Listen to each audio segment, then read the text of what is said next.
Hey guys, inflation, as you know, huge topic of discussion last year. I don't see that changing in 2023.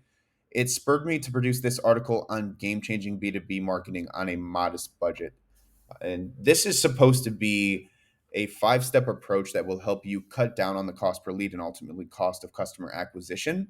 I'll give you a simple rundown of these five steps and then encourage you to read on your own.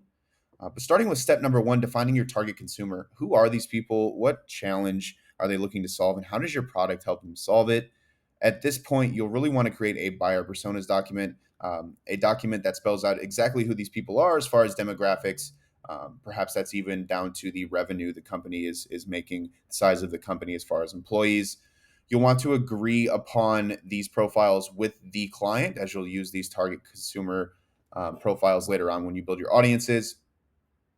Step two is mission critical. That's carefully craft your messaging, and you can use sales conversations to inform this. What we want to do is identify the exact messaging that resonates with our consumer. Are they using certain acronyms, product terminology?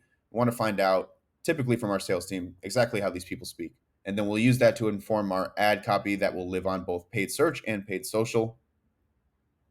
Speaking of channels, step three, you want to determine what content your consumers are likely to consume and where they're consuming it. So in this step, we want to consider channels like Facebook, LinkedIn, so paid social, Google search, and maybe even some of the newer channels like TikTok, maybe channels like programmatic advertising. So we just want to know, do as much research as we can to determine what channels we think will be most efficient as far as cost per conversion. Step four, you can refer to this graphic, but think about combining top of funnel and middle of funnel. Typically, top of funnel, you'll introduce the product, and then middle of funnel, you'll start to introduce the value propositions and differentiators. Here, I think with the cost efficiency in mind, you're safe to combine these and not use website or whatever channel you're on, platform retargeting until you get to the bottom of funnel level. So you want to both introduce the product and list off those value props and differentiators at the same time, trying to be as succinct as possible, of course, but then just using your bottom of funnel to retarget those users. So this is a very cost efficient approach, and I've actually used this with some of my clients in the past. And it's proven pretty effective. As long as you're paying attention, and that leads me to step number five, you're paying attention to which leads are converting into customers and where those leads were actually produced from.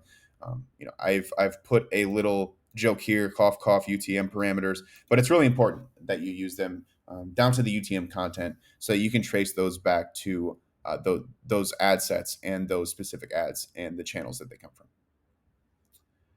Last, hyper effective targeting means less touch points and cost efficiency. That's what you can basically sum this up as a formula. So as effective as we can be of using the best ads and killing off the rest, and making sure that we combine tofu and mofu to create less touch points to produce leads that cost less. Hope that helps. Let me know if you have any questions in the comments, and I'll talk to you soon. Thank you, guys.